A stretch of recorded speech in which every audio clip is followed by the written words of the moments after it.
Dwarka expressway. यह उत्तरी परिधीय सड़क नॉर्दर्न पेरिफेरल रोड या राष्ट्रीय राजमार्ग 248 बीबी इत्यादि नामों से जाना जाता है। दिल्ली के द्वारका उपनगर को गुरुग्राम से जोड़ने वाला 8 लेन का एक निर्माणाधीन एक्सप्रेसवे है। यह एक्सप्रेसवे दिल्ली में राष्ट्रीय राजमार्ग 88 पर महिपालपुर के निकट स्थित शिव मूर्ति से प्रारंभ होकर गुरुग्राम में खेड़की डोला टोल प्लाजा के निकट समाप्त होगा। गुरुग्राम से दिल्ली आने वाले वाहनों के लिए यह द्रुतगामी दिल्ली गुरुग्राम एक्सप्रेसवे मार्ग का एक विकल्प के रूप में कार्य करेगा।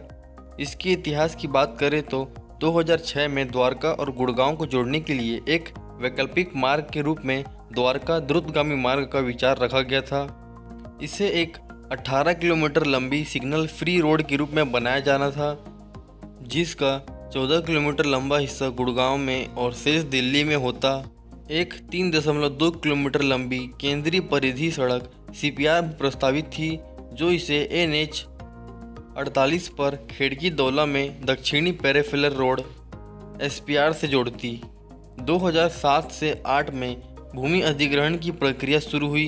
अप्रैल 2011 में JSR कंस्ट्रक्शन प्राइवेट लिमिटेड और इंडिया बुल्स प्राइवेट लिमिटेड को इसके निर्माण के लिए अनुबंध दिया था और तब इस परियोजना को पूरा होने की तारीख 31 मार्च 2012 निर्धारित की गई थी।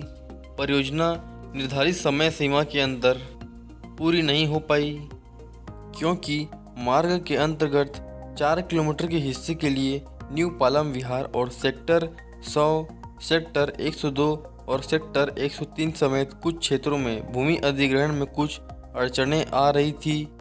पंजाब और हरियाणा उच्च न्यायालय ने मई 2015 में इन सभी याचिकाओं का निपटारा कर दिया और फिर जून 2016 में इस परियोजना को राष्ट्रीय राजमार्ग प्राधिकरण द्वारा अधिग्रहित कर लिया गया, जिसके बाद इस सड़क का नाम राष्ट्रीय राजमार्ग 248 बीबी रख दिया गया।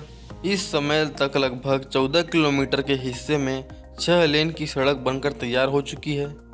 राष्ट्रीय राजमार्ग प्राधिकरण ने जब इस परियोजना का अधिग्रहण कर लिया तो परियोजना के दायरे का विस्तार किया गया और फिर प्रस्तावित केंद्रीय परिधीय सड़क और शहरी विस्तार रोड 2UR 6.3 किलोमीटर लंबे खंड को एक्सप्रेसवे के हिस्से के रूप में शामिल कर दिया गया। हालांकि निर्माण जल्दी शुरू किया जा सका, क्योंकि पंजाब और हरियाणा उच्च न्यायालय के निर्णय अनुसार हुआ। तब पालम विहार के निवासियों को वैकल्पिक भूखंडों का आवंटन कर NHI को भूमि नहीं सौंप पाया था। 28 मई 2018 को उच्च न्यायालय ने हुडा को निर्देश दिया कि वह 2 हफ्तों के भीतर 72 पीड़ितों को वैकल्पिक घर आवंटित करे, ताकि प्राधिकरण शेष घरों को ध्वस्त कर भूमि को NHI को सौंप दे। इस परियोजना को कई चरणों में बांटा गया है। परियोजना के प्रथम चरण के अंतर्गत प्रस्तावित हिस्सा 5.3 किलोमीटर लंबा है। यह हिस्सा महिपालपुर के समीप शिव मूर्ति से प्रारंभ होता है और इंदिरा गांधी अंतर्राष्ट्रीय विमान क्षेत्र के साथ साथ होते हुए द्वारका सेक्टर 21 के पास स्थित रेलवे अंडर ब्रिज पर समाप्त हो जाता है। द्वितीय चरण की बात करें तो द्वितीय चरण का हिस्सा रेलवे अंडर ब्रिज से शुरू होकर दिल्ली हरियाणा सीमा पर समाप्त हो जाएगा। इसकी लंबाई 4.2 किलोमीटर है।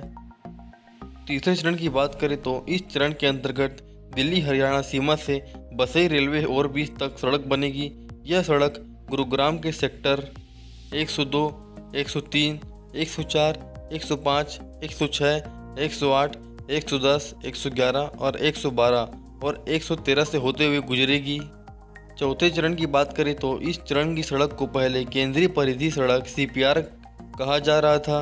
यह सड़क बसई में रेलवे ओवरब्रिज से शुरू होगी और NH 48 पर खेड़की डोला के पास क्लोवर क्लिफ इंटरचेंज पर समाप्त होगी।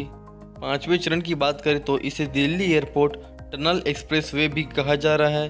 पूर्व से पश्चिम की ओर जाने वाली यह सुरंग 4 किलोमीटर लंबी होगी, जो द्वारका एक्सप्रेसवे को इंदिरा गांधी अंतर्राष्ट्रीय हवाई अड्डे के टर्मिनल 3 से जोड़ेगी और नवंबर 2017 में इसकी घोषणा की गई। इस एक्सप्रेसवे के बनने से गुरुग्राम से द्वारका की सीधी कनेक्टिविटी बढ़ जाएगी। 6 लेन की यह मुख्य एक्सप्रेसवे को आपातकालीन होने पर हवाई पट्टी के रूप में भी इसका उपयोग किया जा सकता है।